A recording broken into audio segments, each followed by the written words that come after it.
Hello, my name is Orla Davy. I'm a young critic from the Poetry Society, and today I'll be reviewing High Jumper's Icarus Story by Gustav Parker Hibbett, which has been shortlisted for the T.S. Eliot Prize 2024. Gustav Parker Hibbett's debut collection charts the heights and depth of identity formation in contemporary America through a poetic diaspora of the mythic and modern. Our athletic speaker also embodies the mythological Icarus, who plunged into the sea after daring to fly too close to the sun. Yet in the face of failure and oppression, our high jumper continually rises again, forging a blazing existence that redefines masculinity, race, and sexuality.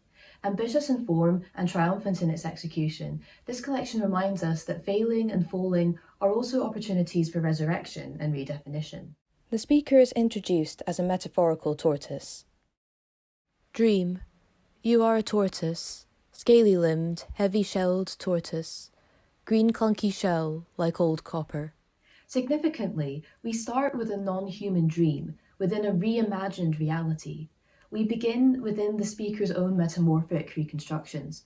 Their equivocal embodiment is proactive rather than reactive, as the narrator metamorphosizes into the ancient Greek Minotaur.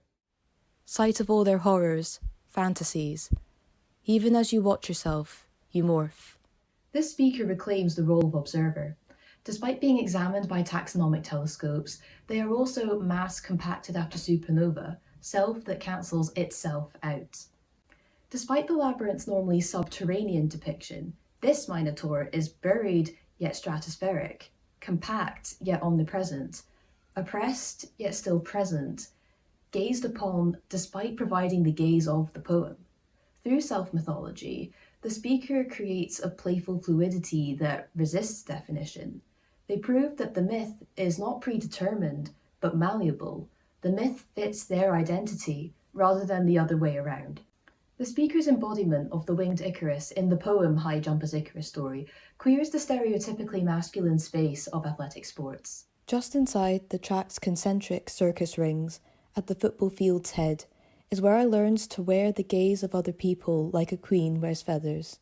The amalgamation of mythic and modern facilitates reappropriations of racial and gendered stereotypes, and in the poem After Practice, A Black Boy Goes Supernova, this facilitation takes on an almost fantastical quality. Laws of man undone, rewritten around cotton candy swirls of gravity and colour, Black Boy as anything, as the music of an inner world inside out. I see galaxies erupting, life reforming. Then he lands, and things compose themselves again.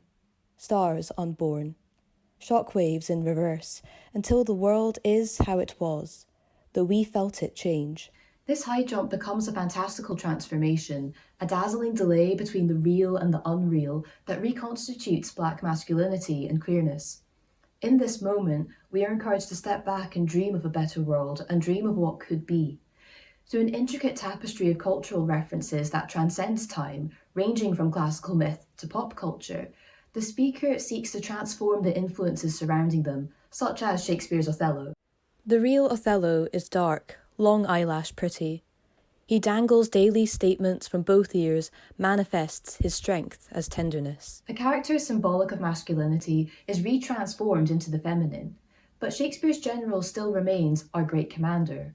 A world is reimagined where gendered redefinition enhances rather than threatens respect and purpose. Transformation is not just thematic, but integral to the collection's polyphonic structure. An experimental combination of regular stanzas, prose, and fragmented bursts of words resist formal consistency, making the poems themselves as malleable as the myths they depict. Ironically, diversity statement is contained within a box, visually signalling a problematic reliance on categorization and labeling. Yet the consequential unhealthy reliance upon high jumping, where the only time I felt alive was in the air, invites a complex question.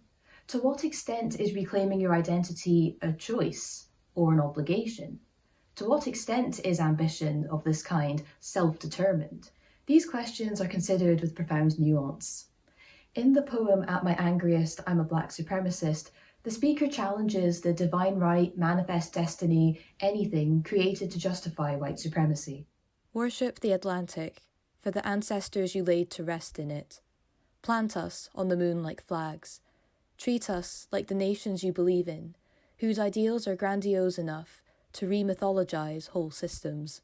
This awareness between self and systems reminds us that the malleability of myth is not always morally straightforward and can in fact facilitate opposing ideologies. The practice of re-mythologizing can also be weaponized in an attempt to justify oppression, in addition to being reappropriated for self-expression. Whilst this complex duality would have been interesting to explore a bit further, the speaker's admirable ability to flush out, rinse, refill my history regardless creates an ultimately transformative sense of empowerment in the face of adversity. This resilient reimagining of the flight and fall of Icarus reflects the desire to belong, to exist freely on one's own terms, and to not let previous narratives dictate the story that you write for yourself. As our speaker ultimately asserts, if paradigms don't fit, it's okay to customize them.